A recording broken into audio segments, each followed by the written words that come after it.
So, you're thinking about moving to Turkey. Well, here are 50 things you need to know before you do that.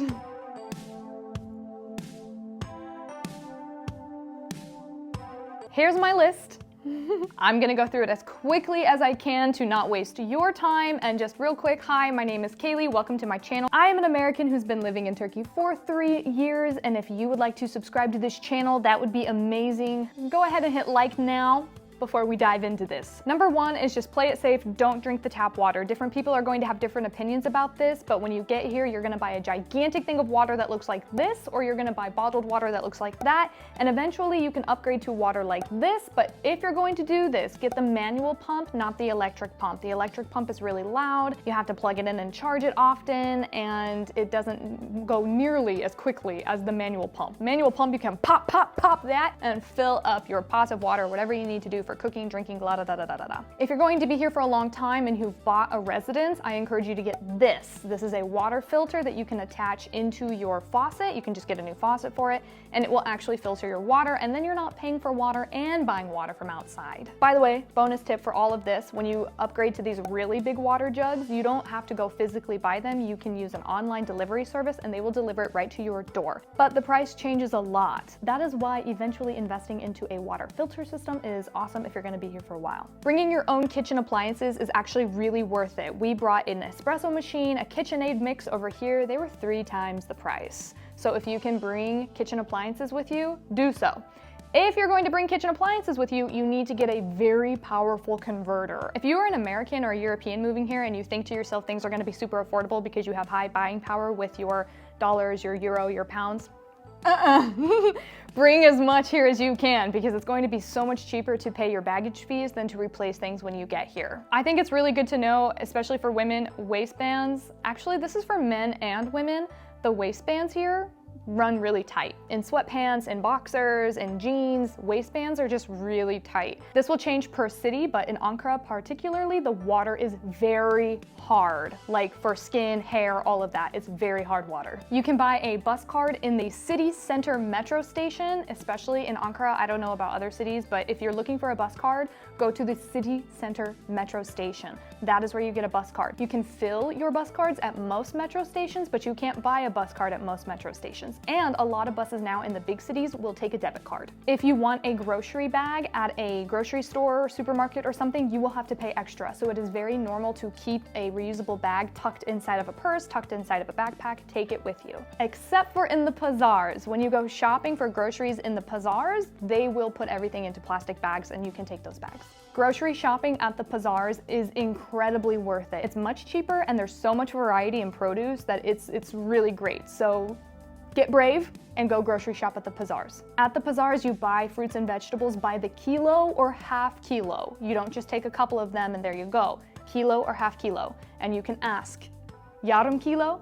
Bir kilo. If you go grocery shopping at the bazaars, it's actually not really part of the culture to barter. You can try, but especially in the morning, don't do that. You can kind of barter for the prices at the end of the day, but the prices are set. There's usually signs. Pay attention to the signs. Bazaars are more expensive at the beginning of the day, but less crowded. And more toward the evening, they're less expensive, but way more crowded. So give and take. Bazaars are only open 1 day a week and they rotate through different neighborhoods in the city. So try to learn your local bazaar day and then you can plan to go to the bazaar on that day close to you. Sometimes clothing is sold at the bazaar, but a grocery bazaar and a clothing bazaar are 2 different things. At a clothing bazaar, you can barter. That is more of a thing. I bartered for the last bag that I bought at a clothing bazaar. Clothing bazaars are also places that you can get, sometimes they're called kapalı bazaars, and that means that they're inside and they're open more days of the week. So it's like a stationary local shopping center, and they'll have towels and kitchen things and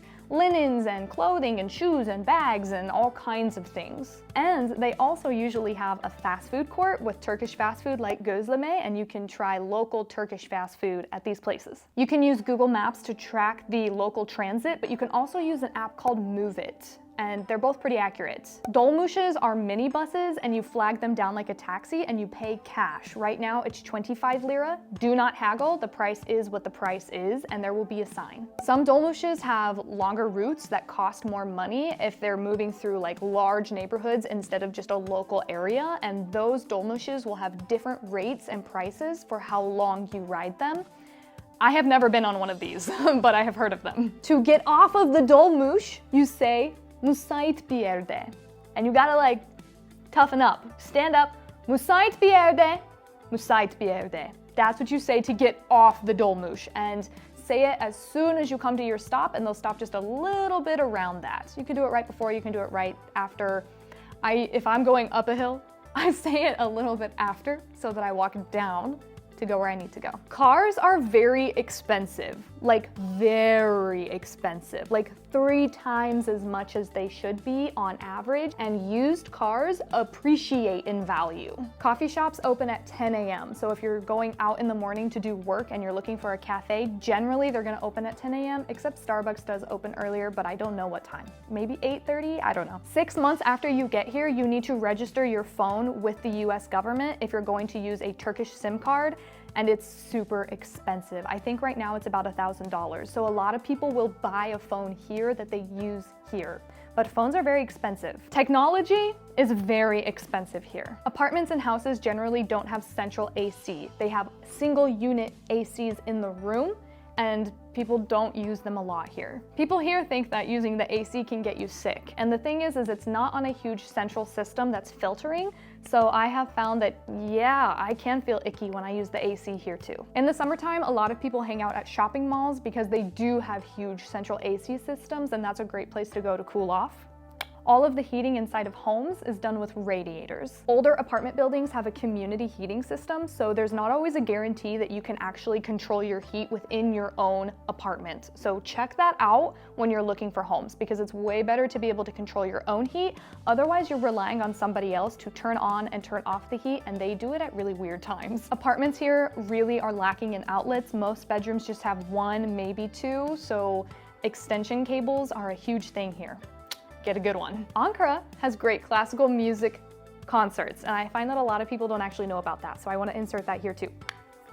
Am I gonna do that after every single one? In Turkey, almost everybody smokes cigarettes. It's everywhere. You cannot escape from it. You go to the beach, cigarettes. You go to the park, cigarettes. You're walking around the streets, cigarettes. You go to coffee shops, cigarettes. Restaurants, cigarettes. Cigarettes, cigarettes, cigarettes. They are everywhere. A lot of Turkish food, especially outside, has a lot of sunflower oil in it, so just be aware of that if you are sensitive to inflammation with oils. If you order a soda here, what you're ordering is sparkling water, and it takes time to get used to it, but if you're new to it, I encourage the brand Damla. That's a much softer sparkling water. And then the most common one is Kızılay and Beypazarı. Beypazarı is my favorite, and it is what I would consider to be a little sharp. It's awesome. I encourage you to try soda multiple times and kind of get used to it, because it's a really great source of hydration. It's natural, it's delicious, and it's perfect after a Turkish coffee. Ayran is a yogurt drink, and it's salty, okay? Just keep that in mind. It is a salty yogurt drink, and it's commonly served with red meat dishes. This one is a little bit intense. Sometimes Turks will randomly glare at you on the streets. Just move on. Don't take it personally. I have never met a foreigner who hasn't expressed their encounter with what I call the Turkish glare. It happens. They're just very intensely observing something different. Just move on, okay? Don't take the confrontation. Don't make it confrontational. If you want to improve your Turkish conversationalism, I encourage you to listen to Turkish podcasts, because you're gonna pick up on the cadence, and you can do that while doing other things. If your neighbor brings you food, return the dish with food on the dish. This is so important to do when you're first meeting your neighbors and doing things. Return the food with food, okay? Preferably home-cooked food. If you are invited as a guest, go with a gift. Oftentimes, people will bring baklava or Turkish delight or something that can be shared with everybody when they are a guest and they bring a gift. In some cities, you'll find a taxi button outside. Try to get taxis from this, because these are like actual registered taxis, and there are pirate taxis in the city. So you want to try to avoid the pirate taxis and get an actual registered taxi. Download the app Yemek Sepeti for Turkish DoorDash, and download the app Trendyol for Turkish Amazon. These are all linked down below, by the way. Your apartment door will lock by itself, so never forget your keys. Thank you so much for watching this video. If you have any tips that you'd like to leave down below, please do so. And if you'd like to see more tips of what you need to do once you get here, just let me know.